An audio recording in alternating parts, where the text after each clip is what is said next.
അമേരിക്കയിൽ IT മേഖലയിൽ ജോലി ചെയ്യാന്നുള്ളത് വലിയ ആഗ്രഹിക്കെടുക്കുന്ന വലിയൊരു വിഭാഗം നമ്മളെ ഇടയിലുണ്ട്. അവർ എപ്പോഴും അമേരിക്കയിലെ അപ്ഡേറ്റുകളും സർക്കാരുമായി ബന്ധപ്പെട്ട കാര്യങ്ങളൊക്കെ ശ്രദ്ധിച്ചുകൊണ്ടിരിക്കുന്നവരാണ്. പക്ഷേ ഇപ്പോൾ അടുത്ത കാലത്തായിട്ട് H1B വിസക്കെതിരെ പല നിയമങ്ങളും കൊണ്ടുവരാൻ ശ്രമിക്കുന്ന പല നടപടികളും ഉണ്ടാകുന്നുണ്ട്. അതിൽ ഏറ്റവും അവസാനമായിട്ടാണ് എക്സൈൽ ആക്ട് പറഞ്ഞിട്ട് സാധനം വരുന്നത് ഇപ്പം അവതരിപ്പിച്ചിരിക്കുന്നത്. എന്താണ് ശരിക്കും എക്സൈൽ ആക്ട്? അതിപ്പോൾ നമ്മൾ പിന്നെ ഇവിടുന്ന് പോകാൻ നോക്കുന്ന അല്ലെങ്കിൽ ജോലി നേടിപ്പോകാൻ ആഗ്രഹിക്കുന്നവർക്ക് ഒരു തിരിച്ചടിയാവുന്ന ഒരു നയമാണോ അത് വരുന്നത്? രജന, ആദ്യം നമ്മുടെ പ്രേക്ഷകർക്ക് വേണ്ടി H1B വിസയെക്കുറിച്ചൊന്ന് പറയാം.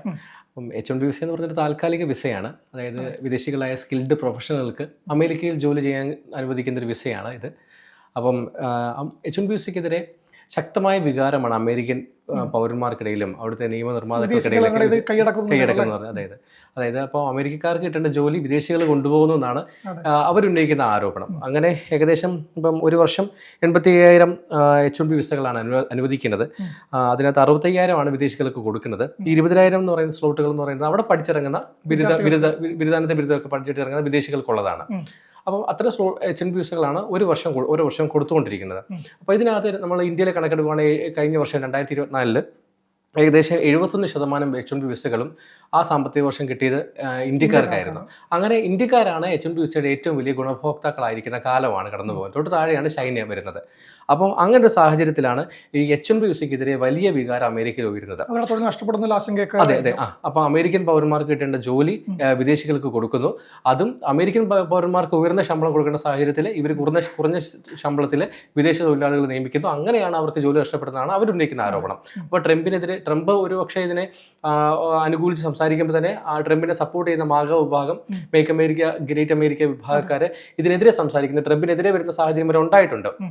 ആദ്യം ട്രംപ് ഇതിനെതിരെ സംസാരിച്ചായിരുന്നു. പിന്നെ ഇടയ്ക്കൊന്ന് പ്ലേറ്റ് മറിച്ചപ്പം ഈ മാഗ വിഭാഗക്കാർ കണ്ണുരുട്ടി. അങ്ങനെ വലിയൊരു സാഹചര്യമാണ് നിലവിൽ അമേരിക്കയിൽ ഉണ്ടാകുന്നത്. അതോടൊപ്പം തന്നെ അമേരിക്കൻ സംസ്ഥാനങ്ങളായ ടെക്സസ്, ഫ്ലോറിഡ ഈ 2 സംസ്ഥാനങ്ങൾ H1B വിസയ്ക്കെതിരെ ഒരു കടുത്ത നടപടികൾ ഉണ്ടായിട്ടുണ്ട്. അതായത് അവിടുത്തെ പബ്ലിക് യൂണിവേഴ്സിറ്റികളിലും സർക്കാർ ഏജൻസികളിലും H1B വിസ ഉപയോഗിച്ചുള്ള നിയമനങ്ങൾ നിർത്താനുള്ളൊരു നടപടിയാണ് അവർ ഉത്തരവിട്ടിട്ടുണ്ട്. അങ്ങനെ 2 സംസ്ഥാനങ്ങൾ അങ്ങനെ ഒരു നടപടി സ്വീകരിച്ചിരിക്കുന്നു. ഇങ്ങനെയൊക്കെ ഓക്ലഹോമ പോലുള്ള മറ്റൊരു സംസ്ഥാനത്ത് ഇതുമായിട്ട് ബന്ധപ്പെട്ട തീരുമാനങ്ങൾ, ആലോചനകൾ നടക്കുന്നു. അതായത് H1B വിസ നിയമനങ്ങൾ അവിടുത്തെ പൊതു സ്ഥാപനങ്ങളിലേക്ക് നടത്തുന്നത് നിർത്തിവെക്കാനുള്ള നടപടികൾ സ്വീകരിക്കുന്നുണ്ട്. അപ്പം ഇങ്ങനെ സാഹചര്യം നിൽക്കുമ്പോഴാണ് ഞാനിപ്പോൾ പറഞ്ഞ എക്സൈൽ ആക്ട് ഇപ്പം വരുന്നത്. അപ്പോൾ എക്സൈൽ ആക്ട് എന്ന് പറയുമ്പോഴത്തേക്കും നമുക്ക് എക്സൈൽ ആക്ടുമാരെ ഒരു ബില്ലാണത്. US കോൺഗ്രസിൽ അവതരിപ്പിച്ചേക്കുന്ന അവിടുത്തെ ഒരു US കോൺഗ്രസ് അംഗം അവതരിപ്പിച്ചേക്കുന്ന ഒരു ബില്ലാണ്. അപ്പൊ ഇതുപോലെ ഒട്ടനേകം ബില്ലുകൾ, ഒരുപിടി ബില്ലുകൾ ഈ H1B വിസയ്ക്കെതിരെ അവതരിപ്പിച്ചിട്ടുണ്ട്. അതായത് ഒരു വശത്ത് പൗരന്മാർക്കിടയിൽ വികാരം ഉണ്ടാകുന്നതിനിടയ്ക്ക് മറുവശത്ത് അവിടുത്തെ US കോൺഗ്രസ് അംഗങ്ങൾക്കിടയിലും, അതായത് പ്രത്യേകിച്ച് റിപ്പബ്ലിക്കൻ പാർട്ടി അംഗങ്ങൾക്കിടയിലും H1B വിസയ്ക്കെതിരെ രോഷം ഉണ്ടാവുകയാണ്. അപ്പം അത് സജീവമാക്കി നിലനിർത്തേണ്ട ഭാഗമായിട്ടാണ് ഈ എക്സൈൽ ആക്ട്. അതെ, ഒരു രാഷ്ട്രീയ തന്ത്രമാണ്. അവരുടെ വോട്ട് ബാങ്ക് ആണല്ലോ അവരുടെ പൗരന്മാര്. അപ്പം അങ്ങനെ അത് സജീവമാക്കി H1B വിസയ്ക്കെതിരായി വികാരം ശക്തമാക്കി സജീവമാക്കി നിർത്തുന്നതിന്റെ ഭാഗമായിട്ടാണ് ഏറ്റവും ഒടുവിലായിട്ട് അവതരിപ്പിച്ചേക്കുന്ന എക്സൈൽ ആക്ട് എന്ന് പറഞ്ഞ ആക്ട് അവതരിപ്പിച്ചേക്കുന്നത്. അപ്പോൾ നമുക്ക് ആക്ടിനെ കുറിച്ചും കൂടെ വിശദമായിട്ടൊന്ന് പോകാം. അപ്പോൾ ഫ്ലോറിഡയിൽ നിന്നുള്ള ഗ്രെഗ് സ്റ്റ്യൂബി എന്ന് പറയുന്ന ഒരു കോൺഗ്രസ് അംഗമാണ് ഈ എക്സൈൽ ആക്ട് കൊണ്ടുവന്നിരിക്കുന്നത്. എക്സൈൽ എന്ന് പറയുന്നത് അതിന്റെ ഫുൾ ഫോം ഇതാണ്: ending exploitative imported labour exemptions എന്ന ചുരുക്കപ്പേരിലാണ് ഈ എക്സൈൽ അറിയപ്പെടുന്നത്. എക്സൈൽ എന്ന ചുരുക്കപ്പേരാണ്. എക്സൈലിന്റെ വിശദ രൂപമാണ് ഇത്. അപ്പോൾ ഇതിന്റെ ലളിതമായിട്ട് പറഞ്ഞാൽ 2027 സാമ്പത്തിക വർഷത്തോടെ H1B വിസകളുടെ എണ്ണം പൂജ്യമാക്കുക. അതായത് 85,000 കൊടുക്കുന്ന, ഒരു വർഷം 85,000 കൊടുക്കുന്ന H1B വിസകൾ പൂജ്യമാക്കുക. അതായത് സമ്പൂർണ്ണമായിട്ട് നിർത്തലാക്കുക.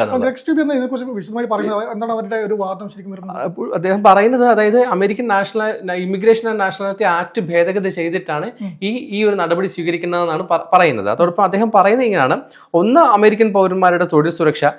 അതിന് കാരണമായിട്ട് പറയുന്നത് മൈക്രോസോഫ്റ്റ്, ഡിസ്നി പോലുള്ള കമ്പനികളിൽ വലിയ ലേ ഓഫ് ഉണ്ടായപ്പോഴത്തേക്കും ഒരുപാട് ലേ ഓഫ് ഉണ്ടായി, അമേരിക്കൻ പൗരന്മാർക്ക് ജോലി നഷ്ടപ്പെട്ടു. ആ ഒരു റീപ്ലേസ്മെന്റ് ചെയ്ത് H1B വിസക്കാർ ഉപയോഗിച്ച് റീപ്ലേസ് ചെയ്തെന്നാണ്, കുറഞ്ഞ ശമ്പളത്തിന് ആൾക്കാർ എടുത്തതാണ് പുള്ളി പറയുന്ന കാരണങ്ങൾ. പുള്ളിയുടെ വെബ്സൈറ്റിൽ, അദ്ദേഹത്തിന്റെ വെബ്സൈറ്റിൽ, ഈ ഗ്രെഗ് സ്റ്റ്യൂബിയുടെ വെബ്സൈറ്റിൽ ഈ കാര്യങ്ങൾ വിശദമായി എന്തുകൊണ്ടാണ് ബില്ല് കൊണ്ടുവരുന്നുള്ള കാരണങ്ങളും അദ്ദേഹം വ്യക്തമാക്കുന്നുണ്ട്. അപ്പം പറയുന്നത് ഇതാണ്. പറയുന്ന കാരണം അദ്ദേഹം അതിന്റെ വാക്കുകൾ നമ്മൾ എടുത്തു നോക്കുവാണെങ്കിൽ അമേരിക്കൻ പൗരന്മാരുടെ ക്ഷേമത്തിനും അഭിവൃദ്ധിക്കും മുകളിലായി വിദേശ തൊഴിലാളികൾക്ക് മുൻഗണന നൽകുന്നത് നമ്മുടെ മൂല്യങ്ങളെയും ദേശീയ താല്പര്യങ്ങളെയും ഹനിക്കുന്നതാണെന്ന് ഗ്രെഗ് സ്റ്റൂബി പറയുന്നു. ഈ ഒരു വാചകത്തിലാണ് അദ്ദേഹം തുടങ്ങുന്നത്. അങ്ങനെ പിന്നെ കുറച്ച് കാര്യങ്ങളൊക്കെ പറയുന്നുണ്ട്. ഞാൻ ഈ പറഞ്ഞ കാരണങ്ങൾ മൈക്രോസോഫ്റ്റിലും ഡിസ്നിയിലൊക്കെ ജോലി കഴിയ കാര്യങ്ങളൊക്കെ അടക്കം പറയുന്നുണ്ട്. ഇതൊക്കെ ചൂണ്ടിക്കാട്ടിയാണ് അദ്ദേഹം ഇങ്ങനെ ഒരു ബില്ല് അവതരിപ്പിച്ചേക്കുന്നത്. ദീപ് പറഞ്ഞിട്ടുണ്ട് H-1B നടപ്പിലാക്കാൻ പല ബില്ലുകളും വരുന്നുണ്ട്, പല അംഗങ്ങൾ കൊണ്ടുവരുന്നത്. അപ്പോൾ നമ്മൾ കുറേ ആയിട്ട് ഇങ്ങനെ കേൾക്കുന്നത് H-1B നിർത്തലാക്കാൻ പോകുന്ന ഒരു പ്രതീതി ഉണ്ടാക്കുന്നുണ്ട്. ഈ എക്സൽ ആക്ടിന് മുമ്പ് തൊട്ട് മുന്നേ ഒരു പോസ്റ്റ് ആക്ട് നമ്മൾ കേട്ടിരുന്നു. അതെന്തായിരുന്നു? അത് ഇതുപോലൊരു റിപ്പബ്ലിക്കൻ പാർട്ടി അംഗമായിരുന്നു. അദ്ദേഹം ടെക്സസിൽ നിന്നുള്ള റിപ്പബ്ലിക്കൻ പാർട്ടി അംഗമായിരുന്നു. അതുപോലെ റിപ്പബ്ലിക്കൻ കോൺഗ്രസ് അംഗമായിരുന്നു. ചിപ്രോയിൽ നിന്നാണ് അദ്ദേഹത്തിന്റെ പേര്. പോസ് ആക്ട് എന്ന് പറയുന്ന ഒരു ആക്ടാണ് പുള്ളിക്കാരൻ അവതരിപ്പിച്ചത്. അത് posing on admissions until security ensured എന്ന അതിന്റെ ചുരുക്കപ്പേരാണ് ഈ പോസ് എന്ന് പറയുന്നത്. അപ്പോൾ അതിനകത്ത് ഉദ്ദേശിക്കുന്നത് പറഞ്ഞാൽ H-1B വിസ മാത്രമല്ല, എല്ലാ കുടിയേറ്റ വിസകളും താൽക്കാലികമായി നിർത്തലാക്കാനാണ് അദ്ദേഹം ആവശ്യപ്പെടുന്നത്. അതായത് H-1B വിസ അവസാനിപ്പിക്കുന്നത് നിർദ്ദേശിക്കുന്നു. അതോടൊപ്പം വിദേശ വിദ്യാർത്ഥികളുടെ പഠനശേഷം അവരുടെ പഠന മേഖലയിൽ ജോലി ചെയ്യാൻ അനുമതി നൽകുന്ന OPT, അതായത് ഓപ്ഷണൽ പ്രാക്ടിക്കൽ ട്രെയിനിങ്, ഇതും റദ്ദാക്കാൻ പറയുന്നുണ്ട്. അങ്ങനെ ഒരു വലിയ ഒരു കുറച്ചും കൂടെ നമ്മുടെ H-1B വിസ എന്ന് പറഞ്ഞ ഒരു ഒതുങ്ങി നിൽക്കുന്ന ഒരു പരിധിയിലുള്ളതായിരുന്നു. ഇതെന്ന് പറയുന്നത് എല്ലാ കുടിയേറ്റ വിസകളും, അതായത് H-1B ഉണ്ട്, മറ്റ് വിസകൾ, കുടിയേറ്റ വിസകളെല്ലാം എല്ലാത്തിനും ബാധിക്കുന്ന ഒരു സമാനമായ മറ്റു പല നിയമങ്ങളോ അല്ല ആക്ടുകളൊക്കെ വന്നിട്ടുണ്ട്. നമ്മൾ ഈ പറഞ്ഞ എക്സൈലും പോസും പോലുള്ള മറ്റു കാര്യങ്ങൾ. അതോടൊപ്പം തന്നെ നമുക്കിപ്പം അതിനുശേഷം H-1B L1 വിസകൾ. L1 എന്ന് പറയുന്നത് ഒരു വർക്ക് വിസ തന്നെയാണ്. അതായത് ഇപ്പം ഇന്ത്യയിൽ ഇരുന്ന് ജോലി ചെയ്യുന്ന ഒരു അമേരിക്കൻ ഉദ്യോഗസ്ഥനെ, അമേരിക്കൻ ജീവനക്കാരനെ അമേരിക്കയിലേക്ക് അദ്ദേഹത്തെ കൊണ്ടുവരാൻ പറ്റുന്ന ഒരു വിസയാണ് L1 വിസ എന്ന് പറയുന്നത്. ഈ L1 വിസയും H-1B വിസയും പരിഷ്കരിക്കാനുള്ള അതായത് H-1B വിസയ്ക്കെതിരെ നമ്മൾ പറയുകയാണെങ്കിൽ അതിന് മുന്നോടിയായിട്ട് പറയുകയാണെങ്കിൽ ഈ H-1B വിസയ്ക്കെതിരെ US ട്രംപ് ഭരണകൂടം അധികാരമേറ്റ ശേഷം സ്വീകരിച്ച ആദ്യ നടപടി എന്ന് പറയുന്നത് H-1B വിസ ഫീസ് വർദ്ധിപ്പിക്കുന്നതായിരുന്നു. നേരത്തെ $2,000 $5,000 ഇടയിലുള്ള ഫീസ് $1,00,000 ആക്കി വർദ്ധിപ്പിച്ചതാണ്, ഒറ്റയടിക്ക് വർദ്ധിപ്പിച്ചത്. അത് സെപ്റ്റംബർ 21 തൊട്ട് അത് പ്രാബല്യത്തിൽ വന്നായിരുന്നു. അതാണ് US ഭരണകൂടത്തിന്റെ ഭാഗത്തുനിന്നുണ്ടായ ആദ്യ നടപടി. അതിനുശേഷം വന്ന നടപടി എന്ന് പറയുന്നത് ഈ H-1B വിസ എന്ന് പറയുന്ന അപേക്ഷകരെ തിരഞ്ഞെടുക്കുന്നത് ഇതൊരു സ്പോൺസേഡ് വിസയാണ്. ഇത് കമ്പനികൾ ജീവനക്കാരെ, വിദേശികളെ നിയമിക്കുന്നത്, അവർ സ്പോൺസർ ചെയ്യുകയാണ്. കമ്പനികളാണ് ഇത്രയും $1,00,000 ഫീസ് കൊടുത്ത് ഒരാളെ നിയമിക്കുന്നത്. അങ്ങനെ വരുമ്പോഴത്തേക്കും ഏറ്റവും കഴിവുള്ള ആളെ മാത്രമേ കമ്പനികൾക്ക് നിയമിക്കാൻ പറ്റത്തുള്ളൂ. കാരണം എന്ന് വെച്ചാൽ ഒരാളെ നിയമിക്കുമ്പോഴത്തേക്ക് ഏകദേശം 88 ലക്ഷം രൂപയാണ് അപേക്ഷാ ഫീസായിട്ട് കൊടുക്കേണ്ടത്. അങ്ങനെ ഒരു സാഹചര്യം ഇരിക്കുമ്പോഴത്തേക്ക് കമ്പനി സെലക്ട് എടുക്കുന്നത് ഏറ്റവും മികച്ച കഴിവുള്ള ആളെയാണ് കമ്പനി തിരഞ്ഞെടുക്കുക. അതോടൊപ്പം തന്നെ അങ്ങനെ ഒരു സാഹചര്യം ഉണ്ടായതിനിടെ ഏറ്റവും കൂടുതൽ ശമ്പളം ഉള്ളവർക്ക് മാത്രം ഇത്രയും നാളും ഈ 85,000 സ്ലോട്ടും തിരഞ്ഞെടുത്തുകൊണ്ടിരുന്ന നറുക്കെടുപ്പിലൂടെയായിരുന്നു. ആർക്ക് വേണേ, അതായത് വിദേശികളായ ഇന്ത്യൻ പൗരനൊക്കെ നല്ല ഹൈ സ്കിൽഡ് ആൾക്കാർക്ക് ഇത് കൊടുക്കുന്നു. നറുക്കെടുപ്പിലൂടെ ഇവരെ ഒരു ലോട്ടറി ബേസ്ഡ് സിസ്റ്റം ആയിരുന്നു. അപ്പോൾ ആ നറുക്കെടുപ്പിലൂടെ ഈ വിസ സ്ലോട്ട് കൊടുക്കുന്ന രീതിയിലായിരുന്നു നടന്നുകൊണ്ടിരുന്നത്. ഇനി ചെയ്യാൻ പോകുന്നത് ഏറ്റവും ഉയർന്ന കഴിവും ഏറ്റവും ഉയർന്ന ശമ്പളമുള്ള ആളുകളെ മാത്രമാകും ഈ H-1B വിസയ്ക്ക് തിരഞ്ഞെടുക്കുക. അപ്പം അതോടൊപ്പമാണ് ഞാൻ ഈ പറയുന്ന H-1B L1 വിസകൾ പരിഷ്കരിക്കാനുള്ള ഒരു നിയമനിർമ്മാണം കൂടെ രണ്ടു പേര് കൂടി, അതായത് ലോവേയിൽ നിന്നുള്ള റിപ്പബ്ലിക്കൻ അംഗം ചക്ക് ഗ്രാസ്ലി, ഇല്ലിനോയിൽ നിന്നുള്ള ഡെമോക്രാറ്റിക് അംഗം ഡിക് ഡർബിൻ എന്നിവർ ചേർന്ന് അവതരിപ്പിച്ചത്. ഇതും നമ്മൾ ഈ പറഞ്ഞ പോലെ എക്സൈൽ ആക്ട് വന്നു, പോസ് ആക്ട്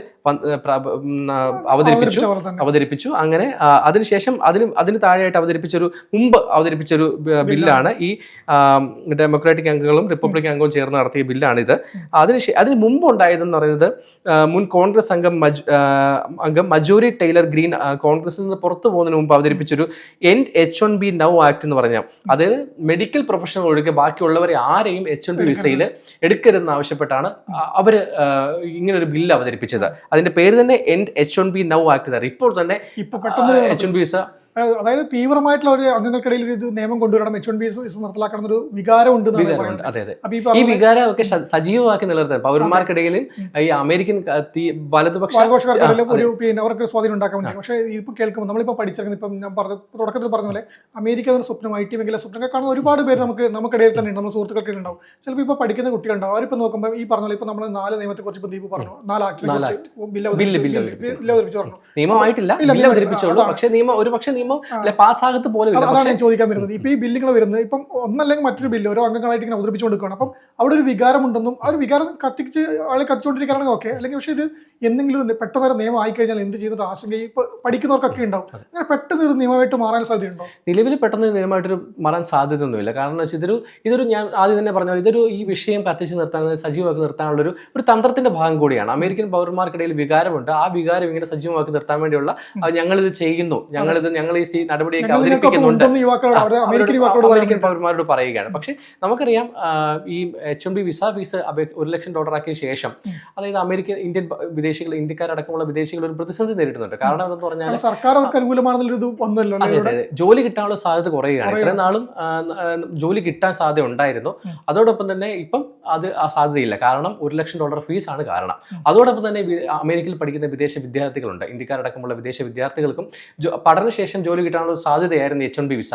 H-1B വിസയെ സ്പോൺസർഷിപ്പ് കിട്ടി നമുക്ക് ഒരു പ്രമുഖ കമ്പനികളിലൊക്കെ ജോലി കിട്ടുന്ന അവസരം. അങ്ങനെയായിരുന്നു നമ്മുടെ മലയാളികൾക്ക് അടക്കമുള്ള ഒരുപാട് പേര് അവിടെ ജോലി ചെയ്യുന്നുണ്ട്. പക്ഷെ അവർക്കടക്കം ഇപ്പം ഈ ഫീസാണ്, ഈ $1,00,000 ഫീസാണ് ഒരു വലിയ കടമ്പയായി മാറിയിരിക്കുന്നത്. അപ്പം ഇതൊക്കെ ഒരു പ്രതിസന്ധിയിലേക്ക് നയിക്കുന്ന കാരണമാണ്. പക്ഷേ നിലവിൽ ഈ എക്സൈൽ ആക്ട്, പോസ്റ്റ് ആക്ട് എന്നൊക്കെ പറയുന്ന ആക്ടുകൾ അവർ ബില്ല് രൂപേണ അവർ അവതരിപ്പിക്കുന്നുണ്ടെങ്കിലും ഇതൊന്നും ആക്ട് ആയിട്ടില്ല, പാസ്സായിട്ട് പോലുമില്ല.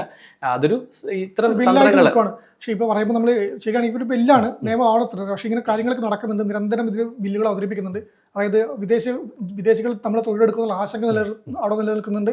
അതിനെ മുതലെടുക്കാൻ വേണ്ടി രാഷ്ട്രീയ പാർട്ടികൾ ശ്രമിക്കുന്നുണ്ട്, അല്ലെങ്കിൽ ഒരുപക്ഷെ സർക്കാർ അതിന് സപ്പോർട്ട് ചെയ്യുന്നൊരു പ്രശ്നമുണ്ട്. അപ്പോൾ നമ്മളിപ്പം അമേരിക്കയിലേക്ക് പോകാൻ ആഗ്രഹിക്കുന്നവരാണെങ്കിൽ ഈ നിയമങ്ങളൊക്കെ കൃത്യമായിട്ട് അറിയണം, അവിടെ എന്താ സംഭവിക്കുന്നത് അറിഞ്ഞിരിക്കണം. അപ്പം അത്ര സുഖകരമല്ലാത്ത വാർത്തകളാണ് ഇപ്പോൾ പുറത്തു വരുന്നതെന്ന് പറയേണ്ടി വരും. സമയം മലയാളം വാർത്തകൾ ഇനി ടൈംസ് ഓഫ് ഇന്ത്യ സൂപ്പർ ആപ്പിലും. ഇതിനായി പ്ലേ സ്റ്റോറിൽ നിന്നോ ആപ്പ് സ്റ്റോറിൽ നിന്നോ times of India app install ചെയ്യൂ. മലയാളം ഭാഷ തിരഞ്ഞെടുക്കൂ. വാർത്തകൾ ആസ്വദിക്കാം, എല്ലാം ഇനി സമയത്തിൽ.